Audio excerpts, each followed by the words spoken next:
Olivier, concernant la gestion des risques et des opérations, quels sont les plus grands défis que vous rencontrez aujourd'hui et dans vos opérations au quotidien? Les défis sont nombreux. En revanche, je vais me concentrer sur peut-être ceux qui sont les plus importants au départ.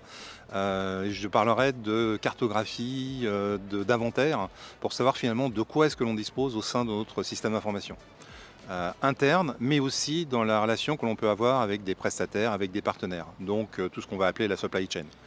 Ne pas connaître ou ne pas avoir des bonnes informations, ça veut dire qu'on ne va pas être capable d'identifier de façon efficace les points de vulnérabilité ou lorsqu'il y a un problème, quels peuvent être les impacts et sur quoi ça va porter. Donc ça, cette notion de cartographie, finalement, c'est un peu le b.a.-ba.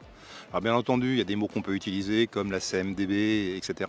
Mais c'est bien d'avoir des mots, mais il faut qu'il y ait du concret derrière. Et il faut aussi être capable de croiser ces informations-là avec ce qu'on peut récupérer d'un point de vue technique, par exemple avec les serveurs d'authentification, Active Directory, etc., avec les EDR, avec les antivirus, et puis avec tous les outils qui vont nous permettre de faire de l'analyse de la surface d'attaque. Ça, c'est un des premiers points. Un autre point que je voudrais mentionner, parce qu'on le voit de plus en plus, et notamment quand on fait de la veille, on voit apparaître ça de façon croissante, c'est une certaine sorte de désinformation ou des informations qui sont très imprécises et qui sont pourtant portées un peu comme argent comptant par un certain nombre d'acteurs. On voit beaucoup de choses sur du Twitter, du X, même sur du LinkedIn, des gens qui annoncent des choses sur des vulnérabilités ou sur des impacts, alors qu'en fait, c'est un petit peu creux, ou des fausses analyses.